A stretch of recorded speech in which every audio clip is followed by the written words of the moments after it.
Hi, welcome to Richard's Review. Today's review is Star Wars 8, The Last Jedi. So right off the bat, I'm going to say there are issues with this movie. I enjoyed it as not a Star Wars movie. I will lay out a few plots of the story. Spoilers. First, couple scenes lay out that they are going to attack the First Order. However, they use bombers in space. Makes absolutely no sense, since there probably shouldn't be any gravity out there for bombs to be released. They should have just had missiles. Why not that? Second, midway through the movie, they realize they're out of range of the First Order's main guns. This makes absolutely no sense. If they were fighting on land, maybe, and that just shy of the enemy movement. It's like they're moving. You know, like in the wars, they moved troops and stuff on land. You're like your medic, food. In this case, they were a slow death, basically. Somehow they were just pelting out at the rebellion's, medic and stuff like that, and health, whatever you call it. It was really bad.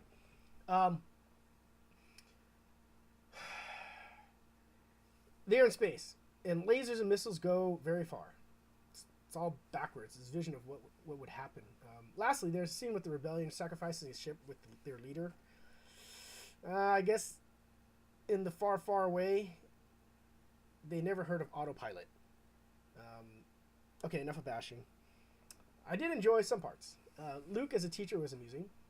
Out of character from what I hear because of how he was in the original movies. But everyone takes it as an absolute. I say when you get older, you can possibly get jaded.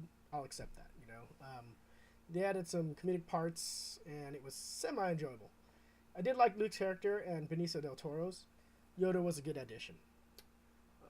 So the story goes, Rebellion is running from the First Order. Their obsession with taking down one ship is really odd. You think they'd have ships stationed everywhere. Just call them and go, hey, let's go fight, and just pincer them. Cut them off, But it seems to be a straight spot in space, and they can't get you anywhere. The subplot is that they're running out of fuel. Not sure how it works in space. I mean, it's a giant ship. You think it'd be powered by something other than what they need to fuel it in space. And also they can't jump, like hyperspace jump, because the First Order has a device that can track them in hyperspace. This leads to a dumb plot for Finn. He goes out with a new character to find a way to break into the First Order's defense, to search this hacker, that can do this. This is all a waste because the Rebellion had a plan all along.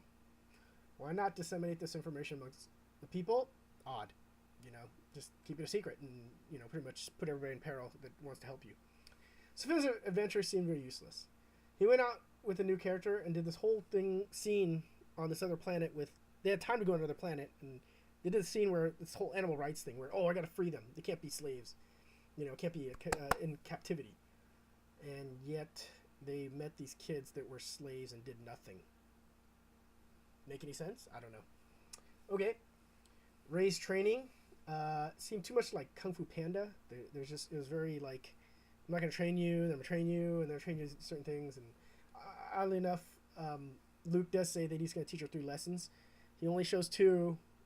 And the third one, I guess she learns on her own, because apparently that scene hits where it's like Kung Fu Panda. Like, I'm just going to say mirror. Okay.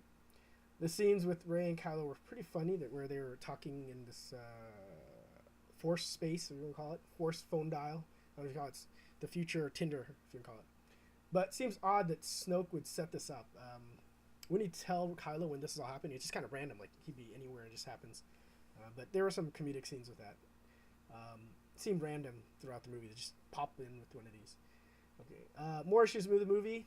It forgets anything that happened in the previous movies, leaving a lot that could have been that just end there. Like, any of the original material, any of the previous movie from 7. There's also the scene where Leia uses the Force. Overdone. First, if it's the actual main bridge of where the ship is, they shouldn't be able to shoot through that. The shields should be as strong as they can be, and they were getting blasted there. I mean, if they did blow that up, then the ship's pretty much dead because there's nobody piloting at that point anyways. That scene was just way too long.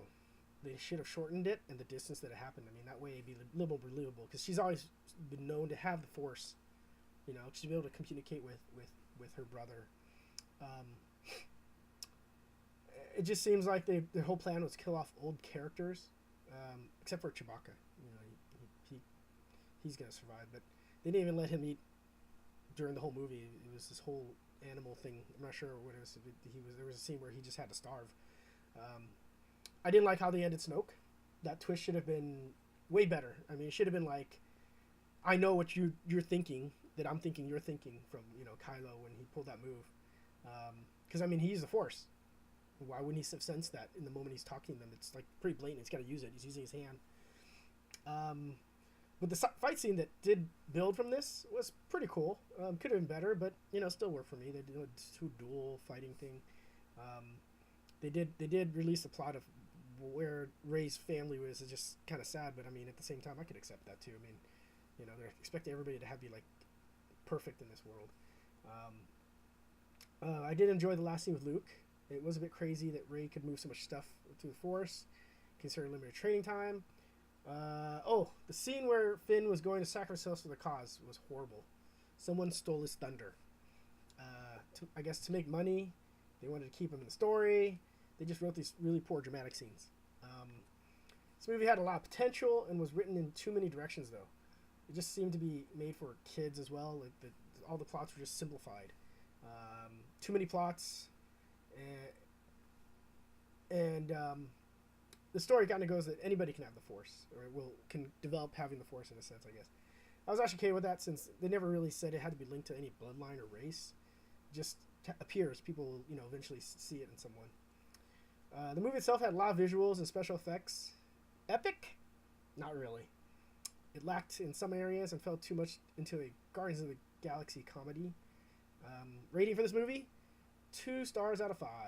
I wish they would have rewrote the story, since now Leia can't return. Having Snoke and Luke pass away was too predictable. One last plot issue was there was a scene where they had Yoda appear. He blasted tree with lightning pretty darn easily, considering he's in the other world. Seems like they could have just had these good guys just appear in front of the First Order and blast them too. Why would you? I mean, I know it shortens the story, but, you know, it's just this filler stuff they're putting is pretty poor. This movie itself was just like a filler. It really was. There was no point to it. So thanks for watching the review. If you didn't like watching it, you can read it on my Tumblr. Remember to add a like or drop a comment, or check out the other videos, YelpTube, where they Yelp on YouTube, or Math Guy doing unboxings.